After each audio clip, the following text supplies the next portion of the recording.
Municipal ఎన్నికల్లో పాల్గొనబోతున్నటువంటి voter మహాశయులారా, సోదర సోదరిమణులారా, అందరికి కూడా పేరు పేరున నమస్కారం తెలియజేస్తా ఉన్నా. ఇవాళ తెలంగాణ రాష్ట్రంలో జరుగుతున్నటువంటి మున్సిపల్ ఎన్నికలు కేవలం అవి ప్రతిసారి ఎప్పట్లాగే వచ్చేటువంటి ఎన్నిక కాదు. ఈసారి ఎన్నికల్లో తెలంగాణ రాజ్యాధికార పార్టీ ఈ బీసీల పార్టీ కూడా రంగంలోకి దిగిన సంగతి మీ అందరికీ తెలుసు. తెలంగాణ రాజ్యాధికార పార్టీ సభ్యులు కత్తెర గుర్తుపైన పోటీ చేస్తూ ఉన్నారు.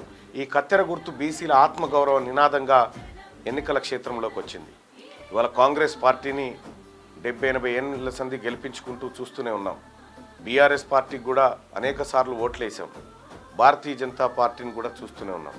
కానీ ప్రజలారా, ఇవి అగ్రకులాలకు సంబంధించినటువంటి పార్టీలు, దోపిడీ వర్గాల పార్టీలు.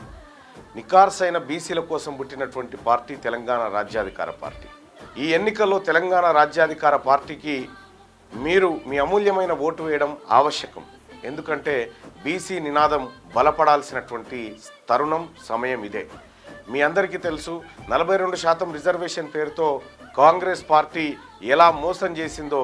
అసలు 42% రిజర్వేషన్ అనే అంశం లేకుండా బీఆర్ఎస్ పార్టీ నాయకులు, కాంగ్రెస్ పార్టీ నాయకులు, బీజేపీ నాయకులు ఆడుతున్నటువంటి డ్రామాను మీ మేధావి వర్గం అంతా పసిగట్టింది. ఇవాళ తెలంగాణ రాష్ట్రంలో మనం బీసీలమంతా ఒక్కటై ఒకే నినాదంతో ముందుకు పోతున్నటువంటి సందర్భంలో అవ్వ, అక్క, అన్న, తాత, చెల్లి అందరు కూడా పేరు పేరున నమస్కారం తెలియజేసుకుంటూ, మన కోసం పుట్టినటువంటి మన పార్టీ తెలంగాణ రాజ్యాధికార పార్టీ.